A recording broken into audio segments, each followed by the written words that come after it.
Hello बच्चों, कैसे हैं? आई होप अच्छे होंगे और आपकी तैयारी बहुत अच्छे से चल रही होगी। आज हम आपके लिए ज़बरदस्त विज्ञान के कुछ प्रश्न उत्तर लेके आए हैं। ये आपके MCQ हैं, मतलब ऑप्शनल क्वेश्चन है। इसमें 4 उत्तर होंगे और इसमें से एक ही सही होगा। तो हम शुरू करते हैं। अंग्रेजन हिंदी चैनल में आपका स्वागत है। वीडियो अच्छा लगे तो आगे की वीडियो लेने के लिए आप इसको सब्सक्राइब कर दीजिएगा, कमेंट करिएगा और शेयर भी करिएगा। तो पौधों का मुख्य पोषक तत्व होता है गंधक, ऑक्सीजन, नाइट्रोजन की कार्बन। तो पौधों का मुख्य पोषक तत्व बहुत ही साधारण सा प्रश्न है, आपको ज़रूर आता होगा, पर नहीं आता है तो हम आपके लिए निशान लगा देते हैं, नाइट्रोजन। तो पौधों का आपका ये भाग है, ये है जो मुख्य पोषक तत्व है, ये आपका नाइट्रोजन है। अगला है फेरिक ऑक्साइड मिलाने से निर्मित कांच किस रंग का हो जाता है? देखिए, हरा, गहरा, नीला, पीला और बैंगनी। तो फेरिक ऑक्साइड मिलाने से कांच का रंग जो वो कैसा हो जाता है? हरा हो जाता है। खिड़कियों में प्रयोग किया जाता है कौन सा कांच? कठोर कांच, फोटोक्रोमेटिक कांच, फ्लिंट कांच या साधारण मृदु कांच? तो बताइए। खिड़कियों में प्रयोग किया जाता है आपका साधारण या मृदु कांच। ये कांच भंगुर कांच होता है और आसानी से टूट जाता है। खिड़कियों के जो होते हैं उसमें लगाने के अलावा इसका प्रयोग आपका बोतल बनाने में, परख नली बनाने में, ट्यूबलाइट बनाने में भी किया जाता है। अब है आपका प्राकृतिक रेशा नहीं है।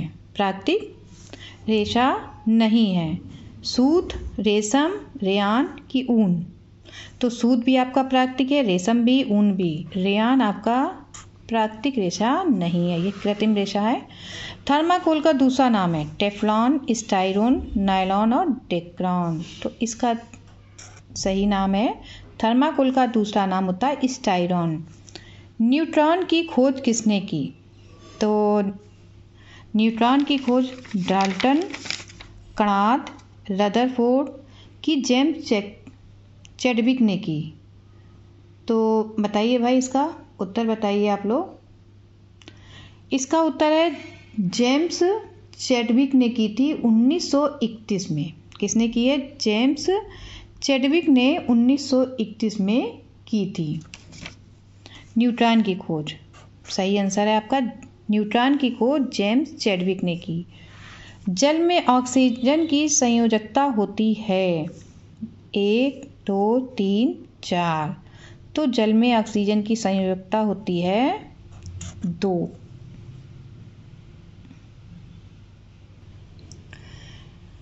आगे देखते हैं, प्रोटॉन की खोज किसने की? प्रोटॉन की खोज गोल्डस्टीन, डाल्टन, जेम्स चैडविक की रदरफोर्ड? देखिए, प्रोटॉन की खोज जिसने की थी उसने ही परमाणु के नाभिक की भी खोज की थी और उन्हें नाभिकीय युग का पितामह कहा जाता है। कुछ याद आया आपको? तो इनकी खोज की थी अर्नेस्ट रदरफोर्ड ने की थी। यहाँ पे सिर्फ रदरफोर्ड दिया है, इनका पूरा नाम है अर्नेस्ट रदरफोर्ड। तो प्रोटॉन की खोज की रदरफोर्ड। सूक्ष्म जीव पाए जाते हैं हवा में, पानी में, मिट्टी में कि सर्वत्र? तो ये सब जगह पाए जाते हैं। टीबी तपेदिक रोग होता है, टीबी को हम तपेदिक भी बोलते हैं। प्रोटोजोआ के द्वारा, कवक के द्वारा, जीवाणुओं के द्वारा कि सर्वत्र? किसके द्वारा होता है आपका टीबी रोग या तपेदिक रोग भी बोलते हैं? तो ये होता है आपका जीवाणु के द्वारा। चना मटर की जड़ों में पाया जाने वाला जीवाणु है कौन सा जीवाणु है?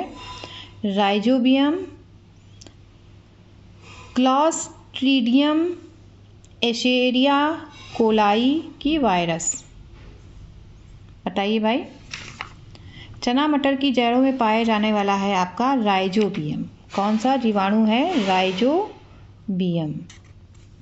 फिर है, निम्नलिखित में से कौन सी वस्तु संक्षारित हो सकती है, मतलब नष्ट हो सकती है, खराब हो सकती है? लकड़ी खराब तो सभी हो जाएंगी लेकिन जल्दी, ठीक है। लकड़ी की मेज, स्टील की कुर्सी, खुले स्थानों पर रखी लोहे की छड़ या तेल लेपित लोहे की छड़, वो लोहे की छड़ जिसमें तेल लगा है, या खुले स्थान पर रखी आपकी लोहे की छड़। तो ऑब्वियसली इसका तीसरा सही है, खुले स्थान पर रखी लोहे की छड़ जल्दी संक्षारित हो सकती है, जंग लग जाएगी इसमें। अच्छा, इनमें से कौन सी, प्रश्न नंबर 13, सांद्रण की विधि नहीं है? इनमें से फेन प्लावन की विधि, चुंबकीय पृथक्करण, निस्तापन और गुरुत्वीय पृथक्करण। तो इसमें निस्तापन की विधि आपकी सांद्रण की विधि नहीं है। अगला है, कोशिका का ऊर्जा ग्रह होता है। देखिए हम 20 प्रश्न ही लेके आए हैं लेकिन ये सभी बहुत इंपॉर्टेंट है और शायद आपने इन्हें पढ़ा हो। कोशिका का ऊर्जा ग्रह होता है हरित लवक, माइटोकॉन्ड्रिया, रिक्तिका या राइबोसोम। बताइए भाई, कोशिका का ऊर्जा ग्रह, इसे हम क्या कहते हैं? इसका एक नाम और भी है, इसे कोशिका के बिजली घर के नाम से भी जाना जाता है। तो ये है आपका माइटोकॉन्ड्रिया। क्या है? माइटोकॉन्ड्रिया को कोशिका का बिजली घर भी कहते हैं। बिजली घर मतलब जहाँ ऊर्जा बनती है। ऑक्सिन है, ऑक्सिन क्या है? जंतु हार्मोन्स, औषधि, उत्सर्जी पदार्थ की पादप हार्मोन्स। बताइए भाई, ऑक्सिन क्या है? सोच लीजिए, ऑक्सिन है क्या आपका? नहीं पता? बताइए भाई, सोचिए, सब कुछ हम ही बता देंगे। तो चलिए, अच्छा बता देते हैं भाई।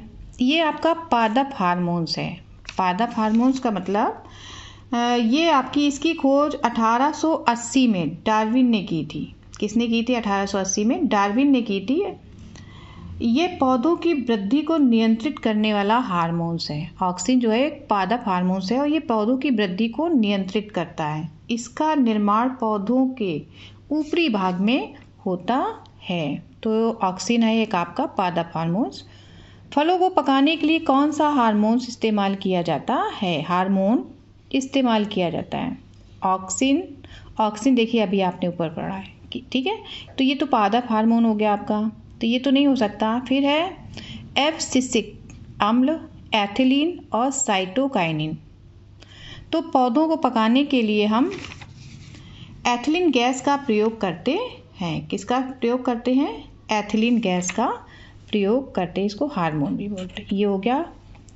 अच्छा, पौधों को पकाने के लिए बहुत ही सुरक्षित हार्मोन है और इसका जब पौधों में ये फलों को छोटे छोटे स्टोर बना करके उनके अंदर रखा जाता है, फिर इसमें ये गैस छोड़ दी जाती है। तो ये हानि रहित गैस है और आसानी से फलों को पका देती है। इसका कोई बॉडी पे नुकसान नहीं है। अगला है, जंतुओं में निरंतरता के लिए आवश्यक है पाचन, श्वसन, प्रजनन, उत्सर्जन। निरंतरता पे ध्यान दीजिए। तो इसका सही जवाब है प्रजनन। फिर है वाह्य निषेचन होता है। वाह्य निषेचन मेंढक में, गाय में, मनुष्य में कि बकरी में। अब वाह्य निषेचन होता क्या है आप ये समझ लें। तो देखिए, वाह्य निषेचन वो है नर और मादा युग्मक का संलयन मादा के शरीर के बाहर होता है। ये ज़्यादातर जल जीवों में होता है, आपकी जैसे मछली हो गई, स्टार फिश हो गई, ठीक है। तो ये आपका, तो इसमें से आपका जल जीव है आपका एक तरह से मेंढक। समझ में आ गया होगा। श्रवण दिव्यांग अक्षम होते हैं। किसमें? श्रवण। श्रवण का मतलब क्या होगा? सुनने में, बोलने में, सुनने और बोलने में या देखने में। तो श्रवण विकलांग सुनने और बोलने दोनों में अक्षम होते हैं। जो सुन नहीं पाएगा वो बोलेगा कैसे, ठीक है ना। फिर है आपका हड्डियों, जोड़ों या मांसपेशियों की अक्षमता को कहते हैं। बहुत इंपॉर्टेंट क्वेश्चन है। हड्डियों, जोड़ों या मांसपेशियों की अक्षमता को कहते हैं लोकोमोटर दिव्यांगता।